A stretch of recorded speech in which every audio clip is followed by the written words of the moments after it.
to Solving for the Undefined podcast.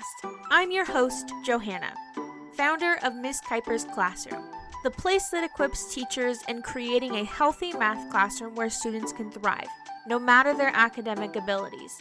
But it's not always about the numbers, and that's why I'm here, bringing you the formulas to solve your problems, math and otherwise, plus strategies on cultivating that necessary math mindset.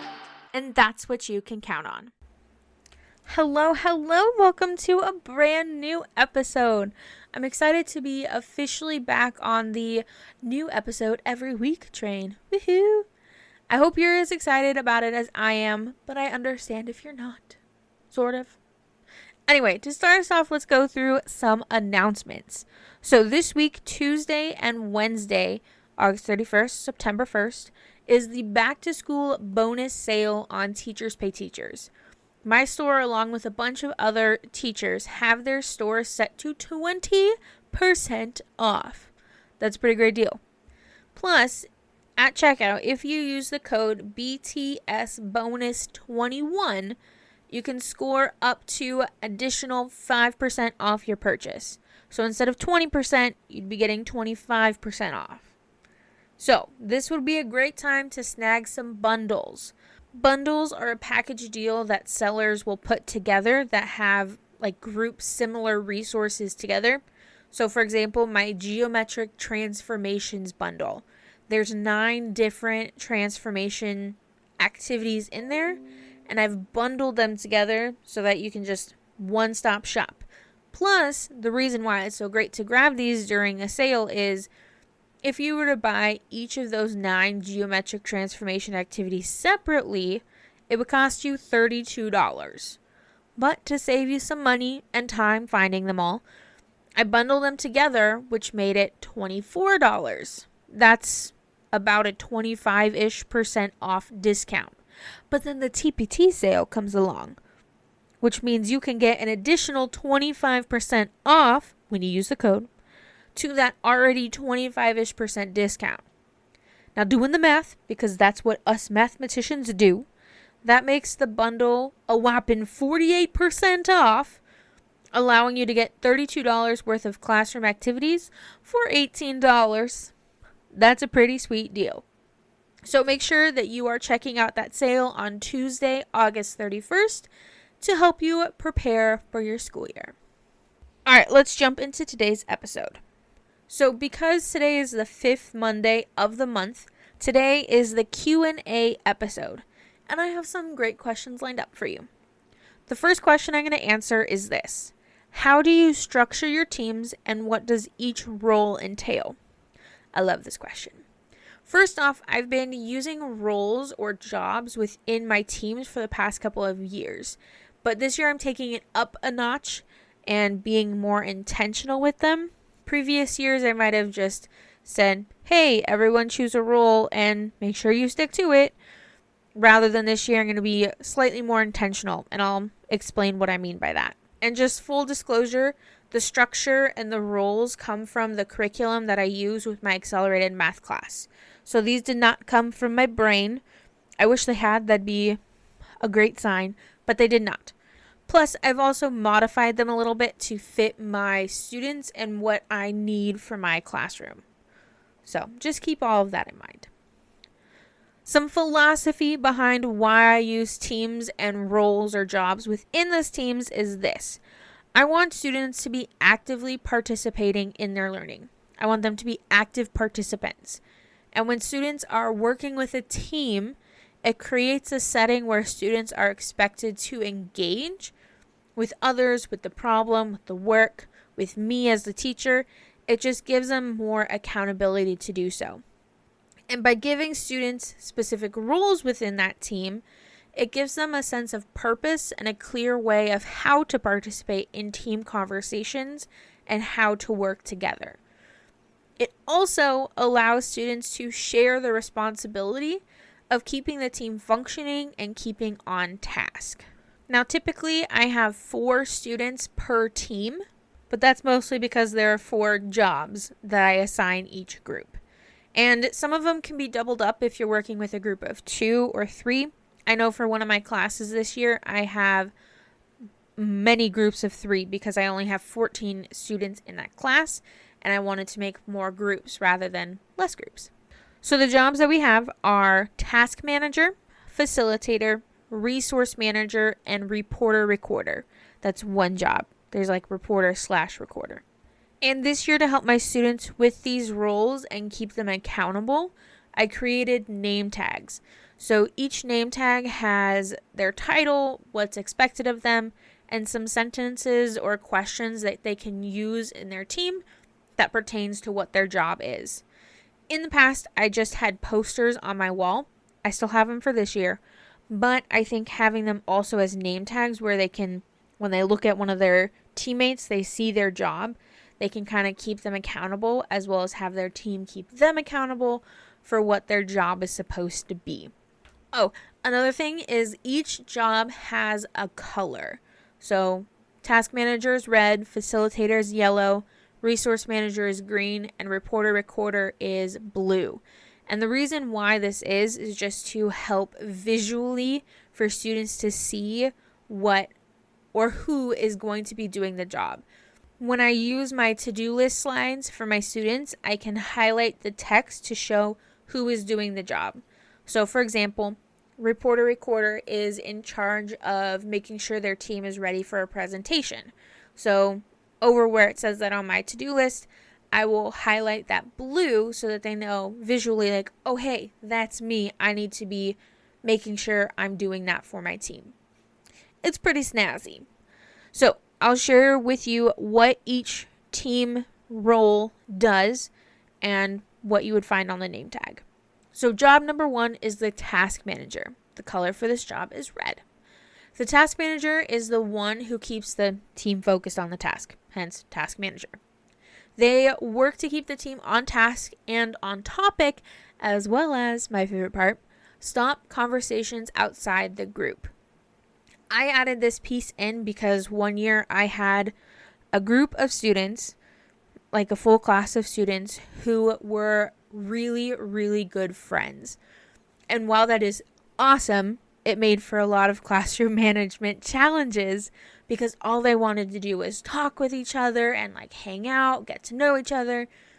And so I needed someone within the groups to kind of help the group stay accountable to staying on task. Hence, the task manager now has that job of making sure to stop conversations outside the group. And lastly, they are the ones to call the teacher over to ask a question. I like this part of the task manager's role because it ensures that the group has discussed the question first prior to me coming over to help. That way I know that everyone is like agreeing, like we don't know what to do next or we don't understand how to answer this. Let's ask the teacher. Because if I didn't have that, I could have a number of different students working separately inside of a group. And so if one raised their hand, I'd come over and that student asks a question that their neighbor immediately answers. It eliminates that as well as creates a trust factor between the team members. Because remember, my goal is to foster independence in the learning process. And by having students do that communication first before coming to me really helps give them that. And then the sample sentences that student has on their name tag are these 3. Does everyone understand how we did this? Let's make sure we're focused. I'll call the teacher over to help us. Okay, job number 2, facilitator. And the color for this job is yellow. The facilitator's job is to help the team get started by having someone read the directions or read the problem.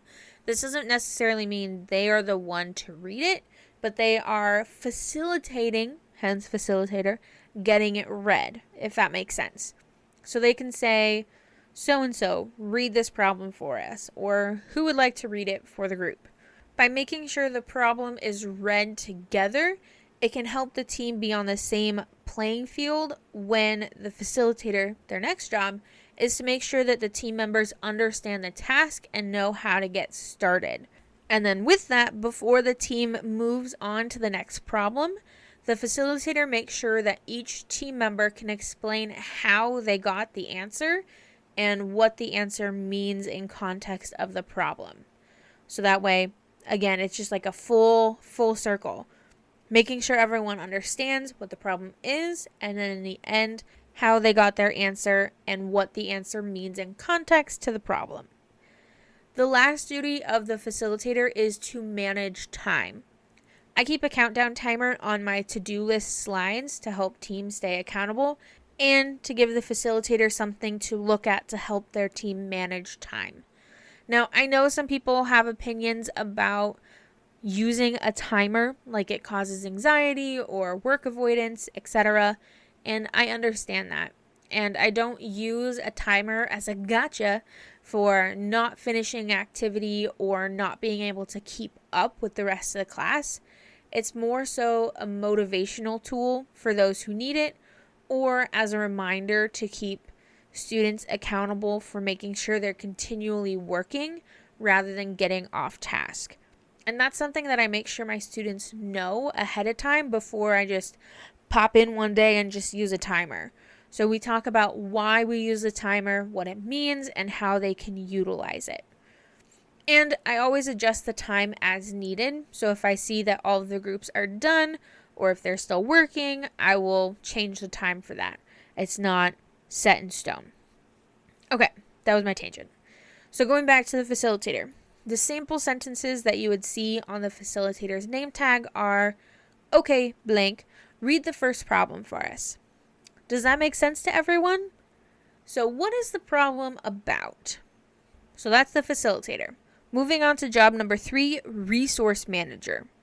Resource manager is, again, kind of exactly what the title says. They manage the team's resources. They make sure that the team has the necessary supplies and materials that they need for the specific activity.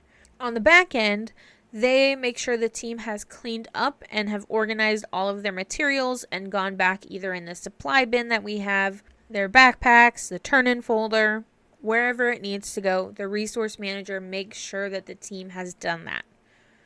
The resource manager is also in charge of non-material resources, such as getting input from each team member, as well as being a liaison between me and the team. So there's this one thing that we do in my class called a huddle. And this is, again, from the curriculum. It's not something I made up. There's this thing called a huddle where instead of stopping the entire class to get their attention because I forgot a piece of information or I see that all of them are struggling, I call a huddle. So the resource manager comes over to me. I give all the resource managers either the missing information or I reteach something that they then go back to their team and relay that information. So they are the bearer of the non-material resource called knowledge. Hopefully that makes sense. Now, this is different from the task manager's role where that person's job is to bring the team's info to the teacher. It's just a different order of operations. So here are the sample sentences that you would see on the resource manager's name tag. Here's what we are doing, ... What part of this is making sense? The teacher gave us this additional information. Boom, done. And lastly, job number 4, reporter recorder. This job is the ambassador from the team to the whole class or from one team to another team, hence the reporter part. They share the team's results or strategy with the whole class when needed. The reporter recorder also makes sure that each team member understands what information they need to record personally, whether that's on their own worksheet or in their own notebook, etc. Another piece of this role that I mentioned before is when the team is supposed to give a presentation, the reporter recorder helps organize who does and says what in that presentation. Now, the last part of this job is to step into the roles of any absent students. Like if the resource manager is gone, the reporter recorder would step in for them. So here are the sample sentences that would be on the reporter recorder's name tag. What answer did we all get? How do we know that we are correct? So how can we explain our reasoning? And that's it. That's all 4 roles and what they do within their team. Now, to help students with the first few lessons getting used to using these roles, Our curriculum outlines exactly what each job should be doing for the team given the problem. It's really nice. It takes a lot of the pressure off of me facilitating all of that learning on their part, whereas the curriculum gives them like, reporter, you're doing this, resource manager, make sure you have this, task manager, facilitator, make sure you're doing this. It's awesome. Oh, I forgot to mention, you can download these name tags for free on my website. So I have a colored version. Remember, the roles are color coded to allow for some classroom structure-y stuff. And then there's also a grayscale version that you can print on colored paper, so you can still use that colored piece, but you can save ink. The download also includes the legend on what jobs are what colors, so you don't have to remember from this episode which one is which. So that's officially it for the team roles and how I do that in my classroom. If you have any follow-up questions, feel free to reach out to me. Either email me at johanna@misskuypersclassroom.com, or you can find me on Instagram at Miss Kuyper. That's MISSKUIP as in Peter, ER. Feel free to DM me. I'm happy to answer whatever questions you have. Okay, moving on to the next question. How do you deal with fast finishers and strugglers in the same class? Oof, that is a tough question and a very good question. So I had to do some research and thinking about it before giving an answer to this. And I'm going to start off by saying that I'm not an expert with this, and I'm still learning every year and every day to better serve my students. So I wanted to start off with what activities you should use sparingly or very not often for fast finishers. The first one is helping other students. And I fall into this trap a lot because it's so quick and easy to tell a student, hey, can you go help so-and-so? And it's great to have students help each other. I know that teaching a concept can help better solidify it for a student. And I'm not saying never use it, just sparingly. But the reason why to use it sparingly is it can do a disservice to the student who finished quickly to then have to go turn around and help another student. They're there to learn, not to help another student. Some other things to use sparingly are helping the teacher with chores or errands. We want students focused on learning, not being an unpaid assistant. The next one was kind of convicting, but we don't want them to be doing more work or busy work or non-on-topic activities. Nothing is worse than completing a job to only be assigned more. I saw a TikTok about this, but I won't share it with you like I did in the last episode because it has a curse word and I'm trying to run a clean establishment here. Anyway, if we pile on more work after students finish something else, it can lead to that student disengaging either with the busy work that you gave them or in a future activity because they know that if they finish it, it's going to lead to even more work when they complete it. So what can we do for fast finishers, especially when we have to attend to students who are struggling with on-grade level math? The first thing I'd say is don't be afraid to structure your classroom to where it's not expected for everyone to be doing the same thing. I love incorporating choice boards or giving a student the element of choice in my classroom. So for a particular lesson, I might have one main activity that students complete, and then they get to choose 2 from a list of similar activities or that are on topic with what we're doing. And then I can modify to allow the strugglers in my classroom to choose just one activity. One thing you can do is on those choice boards or having students choose from a list is make some of the options open-ended questions where there's more than one way to find a solution, or maybe it has multiple solutions. You can find some ideas at openmiddle.com. I'll link it in the show notes on my blog. The reason why I love open middle type questions is it allows students, given parameters, to work on something that they don't have a finite answer for. So for example, one of the ones for 8th grade is, given the point 35, use digits 1 through 9 at the most one time to find the point blank blank that maximizes the slope of the line that passes through those 2 points. The slope cannot be undefined. This type of problem is going to take a lot of trial and error for the student to be able to complete. By giving the opportunity to have this trial process, they're learning from their mistakes or their failure to complete the problem to better understand it and complete it. I know I always go back to Thomas Edison and the light bulb, but when he couldn't complete the light bulb the first time, he didn't give up and move on. He then used those mistakes to then make a better light bulb. That one didn't work, so he made another one. So it's trial and error to figure out how to do it, but it's also giving you the practice of what ways don't work. That's why I like open middle type problems.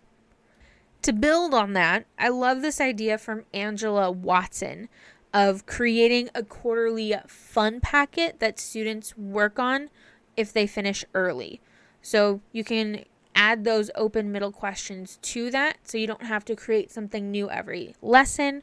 You can just have a packet of activities that they work through. The way Angela Watson structures these can also help with building those scaffolds in your classroom.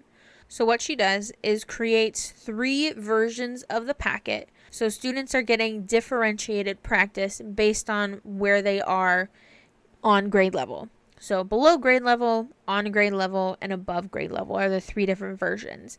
And they're all very similar packets. It's differentiated per level. And the things that can go in the packet, again, are like open middle type problems, Sudoku puzzles, logic puzzles, etc. Anything that gets the brain going that's not necessarily off topic or busy work. And I'm definitely going to start incorporating these into my classroom because I love this idea. I do something similar in my classroom, but I think I'm going to change it now that I've researched and seen what she does. But I normally give like a spiral review sheet for students. So I give students a sheet a week that they can complete when they finish early. And then whatever they don't finish in class becomes homework. And I don't grade the homework for anything but participation and completion, but that stance can be another episode. So on the flip side, let's talk about the students struggling with on-grade level math. How can we work with them as well as fast finishers? Sometimes we get fast finishers because we are staying too long on a single concept that some students are continually to struggle with. So to that, I give this advice. Figure out what the hang-up point is. What is tripping up those students to the point that they are struggling?